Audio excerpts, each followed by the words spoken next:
सिद्धशिलास्थित सिद्ध प्रभु निराकार भगवान, स्वीकारो मेरी वंदना, अक्षय सुख के स्थान।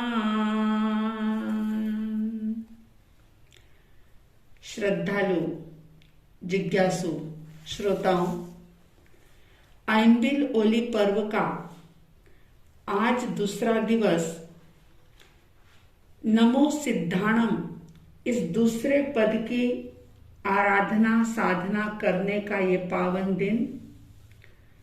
क्यों करें हम दूसरे पद की साधना? क्या फल मिलता है इस साधना से? क्या मिलेगा हमें अगर हम ये साधना करेंगे? तो सबसे बड़ी बात यह है कि सिद्धों का जो सुख है उसमें किसी भी प्रकार का व्यवधान नहीं है, बाधा नहीं है, रुकावट नहीं है।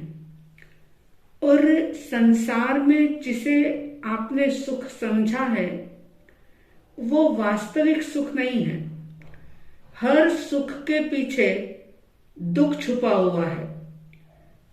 आपके सांसारिक सारे सुख नकली हैं और सिद्ध परमात्मा के सुख जो हैं वो असली सुख है, अव्याबाद सुख है। क्योंकि जो सुख भौतिक वस्तुओं से मिलता है वो निश्चित रूप से अधूरा सुख होता है।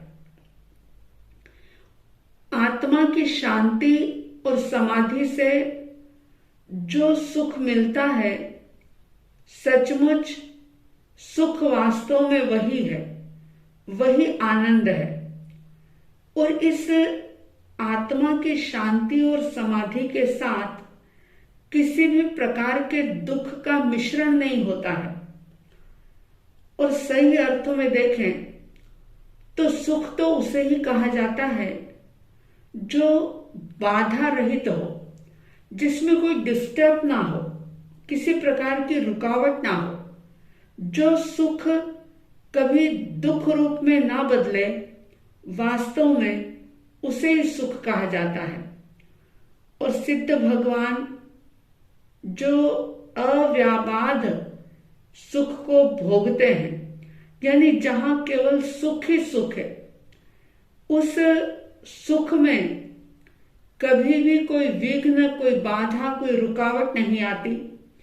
एक पल के लिए भी वो सुख दूर नहीं होता या कभी दुख के रूप में परिणमित नहीं होता। और उस सुख का कभी भी अंत नहीं होता, क्योंकि ये सिद्ध परमात्मा का सुख जो है वो भौतिकता से जुड़ा हुआ नहीं, किसी व्यक्ति या वस्तु पर डिपेंड नहीं है। वो आत्मा की गहराई से जन्मा हुआ और आत्मा को परम शांति देने वाला ऐसा सुख है।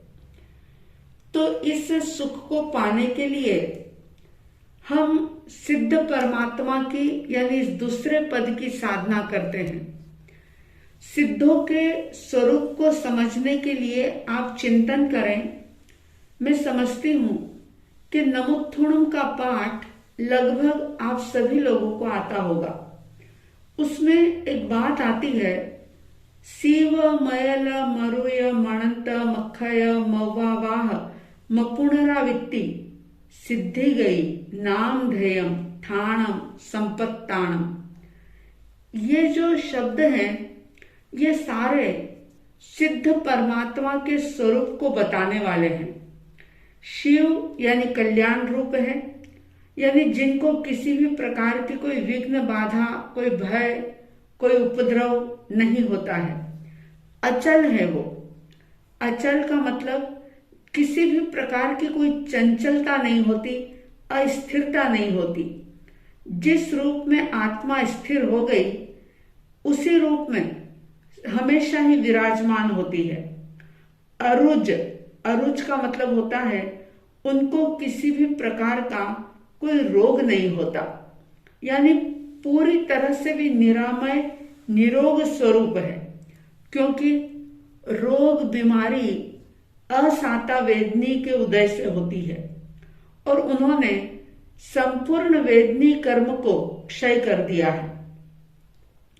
फिर शब्द आता है मणंत यानी अनंत।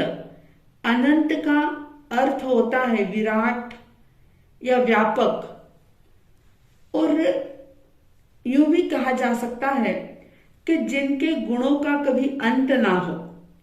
सिद्ध भगवान का ज्ञान अनंत है, दर्शन अनंत है, सुख अनंत है, वीर्य अनंत है, यानी एक ऐसा खजाना है उनके पास कि जिसके अंदर कभी कमी ही नहीं होती।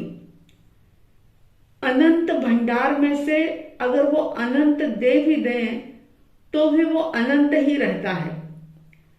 फिर शब्द आता है मक्षय यानी अक्षय, जिसका कभी क्षय ना हो। जो स्वरूप उन्होंने प्राप्त किया है उस स्वरूप का कभी भी क्षय नहीं होता, हमेशा ही वो स्वरूप स्थिर रहता है। और फिर आया शब्द मव्वा बाह यानी कि अव्याबाध। अब अव्याबाध का मतलब होता है कि जो किसी दूसरों के लिए बाधा नहीं बने, और दूसरा अर्थ ये भी होता है कि जिसको कभी किसी प्रकार की बाधा ना हो, रुकावट ना हो, जिनके सुखों में, जिनकी ज्ञान आदि शक्तियों में किसी भी प्रकार का विघ्न नहीं आता, वो अव्याबाध स्वरूप होता है। सिद्ध स्थान में यानी सिद्धशिला पर अनंत आत्माएं विराजमान हैं, आत्म प्रदेशों के रूप में एक ज्योति की भांति। लेकिन एक ही जगह में अनंत आत्माओं के रहने के बावजूद भी कोई भी एक दूसरे के लिए बाधा नहीं बनता, और भविष्य में भी अनंत आत्माएं वहां जाकर के विराजमान हो जाएगी, लेकिन कोई भी किसी के लिए बाधक नहीं बनेगा। और इस प्रकार से उनका स्वरूप जो है वो अव्याबाद है। फिर शब्द आया पुनरावृत्ति यानी अपुनरावृत्ति। जिस स्थान पर आत्मा कर्मों से मुक्त होकर के विराजमान हो गई, वहां से वापिस लौट करके नहीं आती। जन्म धारण करने का कारण होता है कर्म, और जब कर्म का बीज ही उन्होंने जला दिया तो भला फिर जन्म का वृक्ष उगेगा कैसे? जैसे बिना बीज के वृक्ष नहीं होता, उसी प्रकार से बिना कर्म के जन्म मरण नहीं होता। संसार के अंदर जो भी परिभ्रमण होता है वो परिभ्रमण कर्म के कारण से होता है, और सिद्ध परमात्मा के सारे ही कर्म नष्ट हो गए हैं, खत्म हो गए हैं। तो ऐसे अव्याबाध सुख को पाने के लिए, क्योंकि आपकी हमारी सबकी चाहत है कि ऐसा सुख हमें मिले जिसमें किसी भी प्रकार की रुकावट ना हो, बाधा ना हो, डिस्टर्ब ना हो, वो सुख जो कभी दुख रूप में ना बदले, ऐसे सुख की अभिलाषा से हम इस नमो सिद्धाणम पद की साधना करते हैं कि हमारे जन्म मरण के दुख दूर हो, कर्मों की बीमारी दूर हो, हम कर्म बंधनों से बचें, आत्मा के सही स्वरूप को जाने और उसमें स्थिर बनने का पुरुषार्थ कर सकें। आइए अब हम देखते हैं कि ये सिद्ध पद की साधना कैसे की जाती है। जैसे अरिहंत परमात्मा वीतराग होते हैं, सिद्ध परमात्मा जो हैं वे सिर्फ वीतराग ही नहीं, लेकिन वीत देह भी होते हैं। सिद्ध परमात्मा के किसी भी प्रकार का कोई शरीर नहीं होता। अब नमो सिद्धाणम पद की प्राप्ति के लिए इसकी साधना आज्ञा चक्र पर, दर्शन केंद्र पर की जाती है। जहां आप लोग तिलक लगाते हैं, बिंदी लगाते हैं, ललाट में बिंदी का जो स्थान होता है उस पर ध्यान केंद्रित किया जाता है और आज्ञा चक्र पर सिद्ध परमात्मा की आत्मा का ध्यान करने से विवेक की प्राप्ति होती है। ये सिद्ध परमात्मा की, सिद्ध आत्मा की कल्पना लाल रंग के साथ की जाती है। लाल रंग जो कि शक्ति का प्रतीक है और शक्ति की जागृति के लिए बाहर की शक्ति नहीं, आत्म शक्ति की जागृति के लिए ये लाल वर्ण के साथ सिद्ध आत्मा का ध्यान दर्शन केंद्र पर यानी कि आज्ञा चक्र पर बिंदी वाले स्थान पर किया जाता है। आप देखते हैं कि जब लाल वस्त्रों को कोई सांड देखता है तो उसकी भी शक्ति, उसकी ऊर्जा आंदोलित हो जाती है, उद्वेलित हो जाती है। लाल रंग को बहुत शक्तिशाली माना है। ये रंग बाहर में आलस को, जड़ता को खत्म करता है। जब शरीर में लाल रंग की कमी हो जाती है तो आलस बढ़ता है, जड़ता बढ़ती है।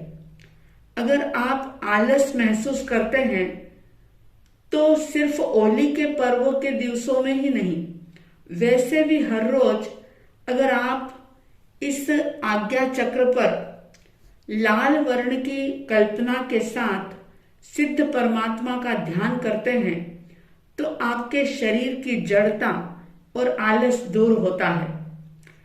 ये लाल रंग जो ऊर्जा, शक्ति और ओजस्विता का भी प्रतीक माना जाता है, ये अवसाद को, उदासी को दूर करता है। और शारीरिक लाभ इससे ये होते हैं कि अगर खून में विकार हो, कोई स्किन संबंधी प्रॉब्लम हो, चर्म रोग हो, खून की कमी हो, गठिया हो, लकवा हो, शरीर में सूजन हो, तो भी ये लाल रंग के साथ जप करने से, साधना करने से बहुत ही लाभ प्राप्त होता है। लाल रंग शक्ति, क्रिया और गति का पोषक माना जाता है। इससे कंट्रोलिंग पावर भी बढ़ता है। तो ये लाल वर्ण का ध्यान सिद्ध आकृति के साथ करने से अनेक प्रकार के लाभ होते हैं, क्योंकि कहा जाता है वंदे तद्गुण लब्धे। जिसको आप याद करते हैं, जिसको आप वंदन करते हैं, जिसके बारे में सोचते हैं, जाने अनजाने उनके गुण आपके भीतर में आ जाते हैं। तो वीतरागी बनने के लिए, वीत देह बनने के लिए और अव्याबाध सुख को पाने के लिए ये सिद्ध परमात्मा का नमो सिद्धाणम का जाप इस प्रकार से किया जाता है। और आप स्वयं अगर कंटिन्यू इसे करेंगे, निरंतरता अगर इसके अंदर रखेंगे, तो आपको अद्भुत लाभ की प्राप्ति होगी। आप सभी अव्याबाध सुख पाने का संकल्प करें और फिर उस संकल्प के साथ सम्यक दिशा में आगे बढ़ें। ऐसी साध्वी द्वय की तरफ से हार्दिक हार्दिक शुभ मंगल भावनाओं के साथ जय प्रभु महावीर, जय गुरु आनंद।